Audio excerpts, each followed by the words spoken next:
So Belle Passi, if you see right through the trees there, there's a big building. Now that's where the previous Belle Passi church sat. That church was rebuilt in, I think, 1901. But while in church, Reverend Neil Johnson, the founder of Belle Passi and the cemetery, was giving his sermon when somebody passed away. Now nobody knew who he was. He didn't even really have ID. I don't know how it is they decided his name was William Eaton, and they said, let's bury him right here. So William here is the first burial in Belle Passi, and actually what made Belle Passi Cemetery a cemetery. This was replaced, the stone was replaced, I think, the 30s is what they said. Prior to that, it was essentially a wooden marker. Nobody knew anything about William. He had no family. He had no one he lived with. That was just kind of the end of his story as anyone knew it, but the beginning of this, obviously, story. He's buried next to Baby Potts. I have no idea who Baby Potts is yet, but when I clean a stone, I'll try to always do the next door stone too, mostly because I get dirt everywhere. And so I have to clean them off. So this is William and Baby Potts. William Eaton's the first burial.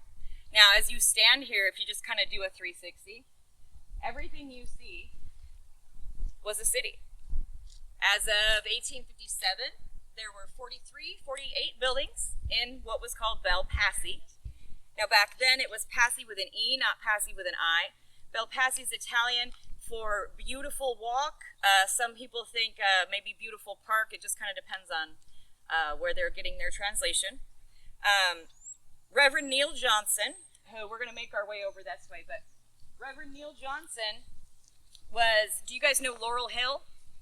Yes. Okay, so Laurel Hill is legendary in the Oregon Trail story because it's this very difficult to navigate hill. If you didn't go one way, you went that way. And often you found yourself in a little bit of trouble.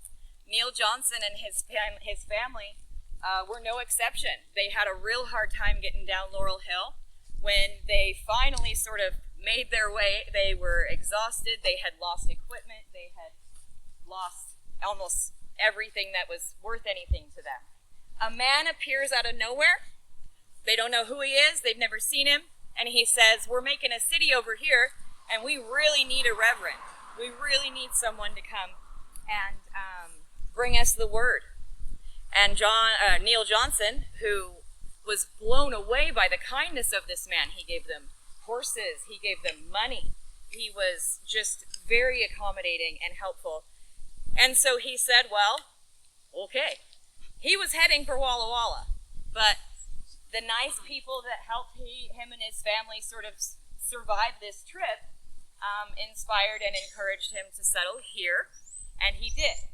This stone in the corner is Neil Johnson's stone. Now this plot is primarily all his family. So this is Neil and his wife Esther. They had 11 kids. Most of them survived into adulthood, although there are a few here. Sylvanus, Elwood, they did not. Now, these families, Hall, they married, one of the kids married one of the Johnson kids, and so we've got Halls here as well. The Dowds, same exact story. One of the Dowd children married a Johnson kiddo, and so their plot is here. These 3 kiddos are the children of Mrs. Rosaline Gowdy, who was Irvine. So one of these children is from a different father, but all 3 of these kiddos belong to Miss Rosaline here. And unfortunately, they all died in infancy, but I redid their stones because I work on kids. It comes down to need. The stones I work on, they're usually at risk. And then it comes down to kids. I'm a softie. While we're back here, so this is Ellen. This is the wife of George Turnbull. Ellen's got an amazing stone for the time that it was laid, the cost, the density of this. It's actually remarkable. And I have yet to research Ellen's story, but I'm pretty confident that it's an impressive one. I'm going to take you just a little bit over here.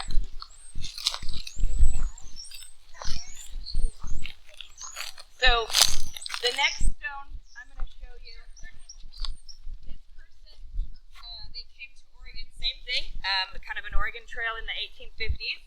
This is Jane Amanda. She's the daughter of John and Esther.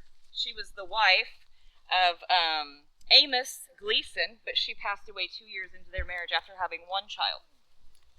But this stone right here looks like a regular stone. So Goldie was what they called her. Goldie's family settled in probably like the Hubbard area, I guess.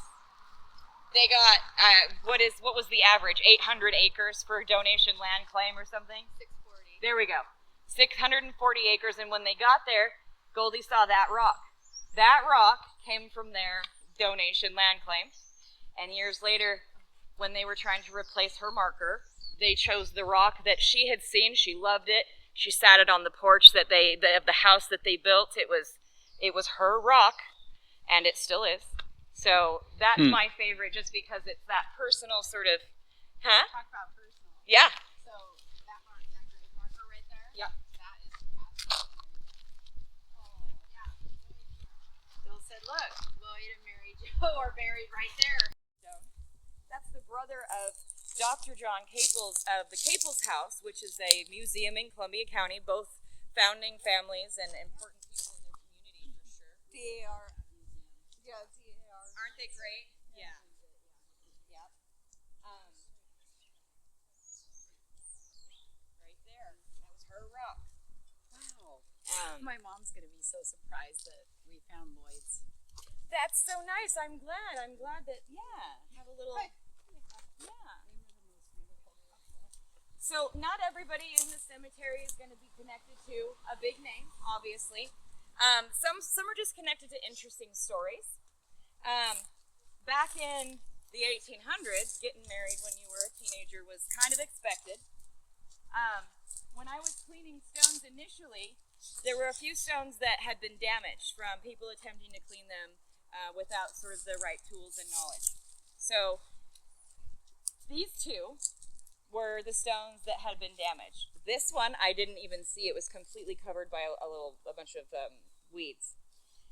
It wasn't until I did find this one that I found Jenny here was 16 when she gave birth to Ava, and Ava did survive for 4 months. Jenny did not. And it's kind of like a stark sort of reality of the expectations in our phases of life. Emma here was also 15. She actually passed away from diphtheria. Most of her family did.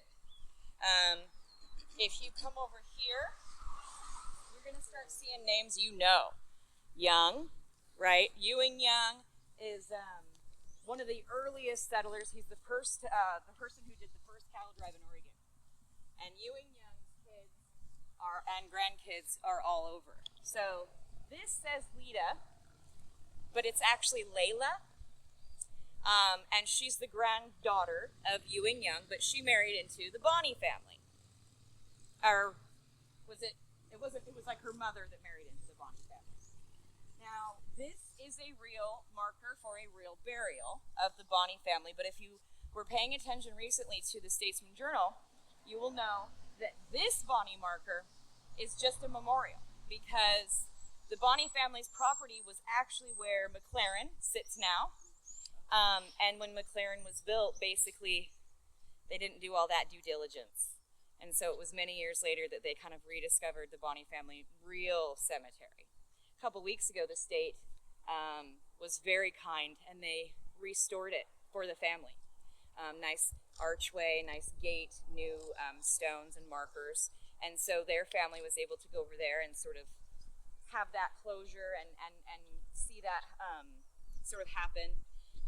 And I don't know if it's a publicly open all the time cemetery, but I do encourage anyone who has the time to go try to take a look. The Bonney family is hugely influential in Oregon's history. In the history of the Willamette Valley specifically, they were prolific farmers, and breeders. Half the names in here are going to be Bonnie related. We have Bonnie Road up there off of 224. There's a lot of Bonnie, fascinating Bonnie history. So I mentioned Ewing Young. Do you guys know what the first provisional government of Oregon? Right. So the first provisional government. William Cannon. Okay. So the first provisional government of Oregon was born based off of the fact that Mr. Ewing Young had died with no will. He had a lot of cows, which equaled money. And to figure out what to do with this, they created the provisional government of Oregon, which eventually led to Oregon as a state. It was a very close vote, I believe by 1. Yes. Oh, okay, 2. Okay. It was really close. Okay, so we were that close, So the Young family, I'm sure I've never actually looked into the specifics into what happened with that will, but the Young family, they were still around. He had no kids, but he had other family members. And so here we have Milton and Celia. I'm pretty sure Milton was his grandnephew, if I'm doing my research right. Celia, she was a Bonnie. They struggled to have babies. Both of their children, unfortunately, did not make it to adulthood, but they have these beautiful stones that are commemorating their lives. These round ones, aren't they? Yeah. These are interesting. You'll see them a lot. These are pretty much will withstand any nuclear blast stone. Are they made of marble? This one's granite. Now this is marble. This, I think it's limestone, but it's either cheap marble or expensive limestone. One or the two. So, this lady, if you look at the stone, it says Kissa, but her name is Keziah. So Keziah Kester, she married J.J. Kester. Now she also was, where are we at? Yeah, okay, yeah. So she was a March, and she was married for a year-ish. She's actually not buried here. She was lost at sea. And I'm pretty sure, they said it was between California and Oregon. I'm pretty sure that there was a very famous explosion that resulted in her death. And if I'm right, then that's the same explosion that resulted in the inception and the opening of the Lone Fir Cemetery in Portland. There was so many deaths that they kind of had to hurry up and figure that out. Right. And so now we have Lone Fir.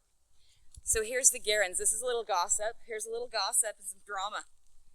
George and Drusilla. Now, when I was doing research, Drusilla here is named as Henry Hayes' wife on his death certificate, even though their birth and death dates are within 2 years. And I couldn't quite figure that one out. Record keeping back in the day, you can't really guarantee anything. I eventually figured out that Susan Hayes, this is George's sister, his baby sister. They were best friends. And this is her husband.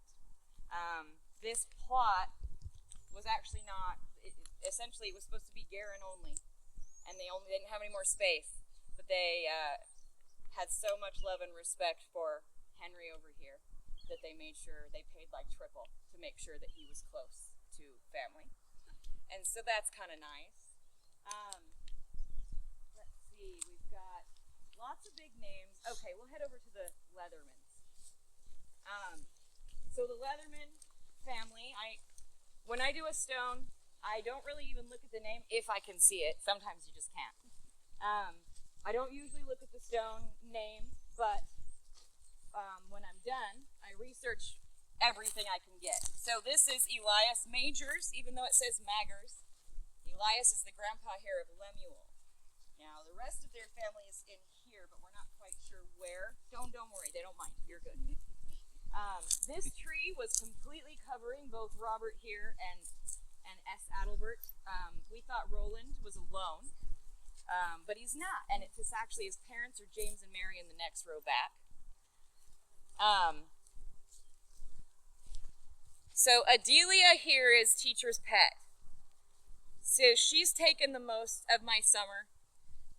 Thousands of little bamboo picks. My primary tool when I work is this little bamboo pick right here. And that's how I cleaned these. Adelia was covered in black gypsum. Gypsum's like a mineral. It's like cement. It's impossible. Yeah. If you turn around here and look at Mr. Wessels, he's a clean stone, but you can actually see and feel the damage that gypsum did to his stone. You see? Like it's dripping. Now Mr. Wessels is cool. He was 41 when he finally got married for the first time. Unfortunately, like a year later, he died. But that's about all I could find about him other than he's from Oregon City. So yeah, Adelia, she's the one that as I was saying, she took the most time.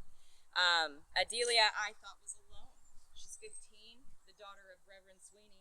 Reverend Sweeney was once mayor of Albany after she died. But I thought she was alone. It was kind of like, what a strange placement, you know? Turns out she's not. That Allen stone right there, that's her grandmother, her maternal grandmother. The bronze stone, she is actually the niece of Elizabeth Brown, the wife of Samford Brown, the founder of Jervis. So she wasn't alone. That made me very happy. We always say hi to Adelia. So, is it cracked all the way through and has been repaired? Yeah, so it was actually repaired a long time ago. It did. It broke right in half. I'll be honest, the person who did this actually did an excellent job. Oh, yeah. This is the only thing here that I would say, if this has to do with doing it in the wrong environments. I see. If it's too hot or too cold, the epoxy will change color. Okay. And so it'll drip. You can get rid of that with a heat gun and a lot of patience. The Forbuses. So I run a history page, and we have local folks who stop by, and these folks are actually the great-great-grandparents of, let's see, I can't remember how it went. I'm going to save that one because I don't want to give you incorrect information. So, okay, this is the Leatherman family. So, the Leatherman family, they are the ones that got me in the Statesman Journal a couple weeks ago. Did you? She's such a great writer. So the first stone I did here is Lita. She's alone physically, you see, but she actually doesn't have any family here either. But the second group was the Leatherman family. It never really occurred to me, not even for a second, that these were the same Leathermans. There was no connection. I would come in every morning and I would go, Barbara, in an Australian accent. You're looking great. When I did the research and found out they actually are, Barbara and Frederick here are the great-great-great-grandparents of Tim Leatherman, the founder of Leatherman Tools, which is an Oregon-based company, if you didn't know. I sent him a picture. Hey, if you think, if you're still, I didn't even know if he was even still involved. But he was very pleased. He was very pleased and kind. He sent me a Leatherman that he engraved. And so that was neat. It was a very cool experience. The Leathermans, let's see that, they were the first in Oregon, and Tim is the most recent. He's got a granddaughter, which makes them 7th generation Oregonians, which is pretty impressive. So this is Samuel Tolman. This is a Woodman of the World stone. Yeah, so this stone is a piece of art, isn't it? Sam was a woodman of the world. If you were a woodman of the world, if you were in this union, you had an opportunity to buy yourself essentially a stone. Now, this is one of the most ornate I've ever seen. We have another Woodman of the World stone. It's back there, kind of leaning to the left. It's kind of a gray thing. You had your choice. Sam here had excellent taste, obviously. Now, I won't work on this stone. There's a number of reasons, but the primary one's that it's broken all the way around. So it's broken all the way around and leaning, so it's technically dangerous to work on. If it was perfect, I still wouldn't work on it, because look at it. It's meant to look like that. It's meant to grow that life. That's what Sam wanted. And so, whenever I clean stones, we always try to put a little thought into it. What would this person have wanted? Yes, we're in a perpetual care cemetery, but what's the theme? So if it fell, what would be the next steps for you? Well, if it fell, the thing is honestly, we were talking about this earlier. To fix this top to bottom, it'd probably be about $10,000. We could potentially reduce that by half if we just kind of cut it off, right, and then maybe create a new base. But Sam's scroll here is going to be broke no matter what. We can reattach it. But this stone is so old. Sam committed suicide in Portland in 1897. And so it actually sat here that long in the Oregon elements. We would have to put him in storage, dry storage, for about a year minimum before we could do any, a sealing. If you seal or stop up the pores of a stone with it moist. That's a good question. It's some kind of concrete almost. Yes, it's some kind of concrete. I mean, they definitely used a mold. But Is I'm the actually. head of the bird missing too? So yes, the bird's head is know gone. Whether it was supposed to be like that or not. Yeah, that's accurate. The bird's head is gone, and then there was an axe head somewhere on the back that was also missing. This is like funerary art, right? Yeah. The difference between a stone and art. These are the things that we hope survive for people like us to dig up thousands of years from now, because it's just beautiful. I don't know if there's any relation, but and it was a long time ago also, but I went to high school in Woodburn with Guy Tolman. Oh, really? Yeah. Well, Sam didn't have any kids, but that's just according to an 1800s newspaper, so that would be interesting. Yeah. Settlemeyers, everybody knows those names. That's the very oldest section, but this is probably the most famous section. So, George Settlemeyer, he was the father of Jesse Settlemeyer. Jesse Settlemeyer founded Woodburn. Everybody knows he's got that amazing house. Jesse had his first wife, was it Eleanor? She committed suicide in the house across the street from the Settlemeyer house in 1879. So she was buried first. This is where she is buried. This is her footstone. Next to her is Jesse. I'd found recently photos of his funeral. Wow. Every flower in the state. So that's Jesse. And then this is Jesse's second wife, his father, children. Yesterday, or 2 days ago, this footstone was buried. I just saw the sleeve, the tiny little sliver sticking out, and so we brought the footstone back up. I was sad because there was nothing on it. It's always more fun when there's something written. Okay, so this white little obelisk here, kind of standing in the middle of nowhere, his name is Robert Hedges, but his family name is Barlow. Like Barlow Trail. The very same. He is the son of the only daughter of Sam Barlow. Unfortunately, Robert did pass away pretty young too, but he has a lovely stone to commemorate. Marcel and Sarah Hicks, their family, prolific. These are all Hicks. I have no idea what they did. I have no idea. I know they were farmers. That's about as far as I've been able to get. John Wilson. Hey, by the way, this stone is delaminating. We got to talk about that, okay? So this is John Wilson. This stone, I left the top because it's breaking. Delamination is when it splits. It can be fixed, but you got to get it pretty quick. So this is right here. This right here is exactly what the face looked like. This was a completely black stone. John, he has a war stone as well, but it seems to be missing. It's listed, but it's just not here. I love this stone. If you feel it, it's so smooth. It's so smooth, and it just kind of,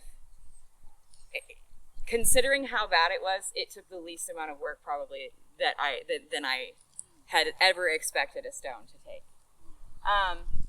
And essentially, in through here, we've got the Berry family. They were actually berry farmers too. That's appropriate. We've got McCoy, Coys. We've got the Cox family. We've got the Byers family. There's a number of big names in here. I'm going to attack this little guy next eventually. I mean, hopefully before the summer. But yeah, I mean, there is not a person here who wasn't in some way, even if it's just a sort of less than newspapery way. Everybody here had a hand in the creation of this area. If it wasn't for every farm here, every person who came here, we would have probably floundered as just the, well, have you ever driven? You've driven from like Salem to Eugene, right? That space in between? Yep, that would have been us. It tells such a story if you really look at it. I agree, yeah. In Belle Passi, and let me rephrase that. In American history, we haven't always been super kind. And so, we did the best we could, right, with the knowledge we had. However, on the other side of that fence there, behind that building, and on the other side of that building, is what they call Potter's Field. And this is where we buried the poor and the indigenous. And I have a friend who's got some LiDAR capabilities, and I'm hoping to get him in here and just kind of double check in there and make sure there's nothing super crazy. Now, Belle Passi has almost 6,000 burials. And there's what, 20 acres left? So we have 6,000 burials and memorials and 20 acres left to go. There is, I would say, a month's worth of different types of history tours that we could do in through here. That is the primary sort of, this is the birth of it, this is where most of it started. But I will tell you, what I'm finding is that on the other side of the yellow kiosk, just last week, I found a very old burial that should be over here, also a settlemire. So they're kind of all over. And it's kind of awesome, really, to just sort of wander through and see what you can find. The names, they will all seem at least somewhat familiar.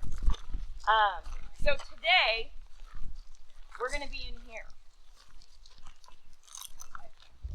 Now, if you look right here, you'll see these dark stones, and then one really pretty new one. So our friend here, Ira, he didn't actually ever have a stone, but he never had a stone. And so this group, they are excellent. They find out if this person has a stone or not, and they just brought it.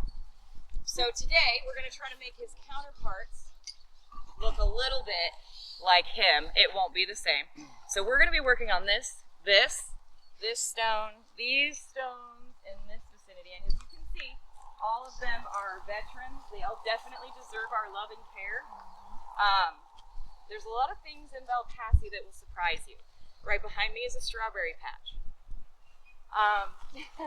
In the center, right next to that white one. They are amazing strawberries. I don't know if there's any right now. I may have eaten most of them. There's a lot of neat things in here. We've got stones that have Thomas the Train on them. I know, it does, and it does go off, but then it goes, oh, yeah, exactly.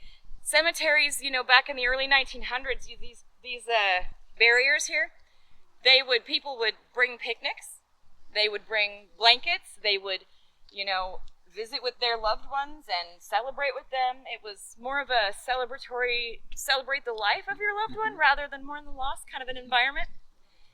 And I don't expect anyone to feel anything other than how they feel. So we try to just kind of encourage everyone to heal in whatever way is best for them here at Belle Passi.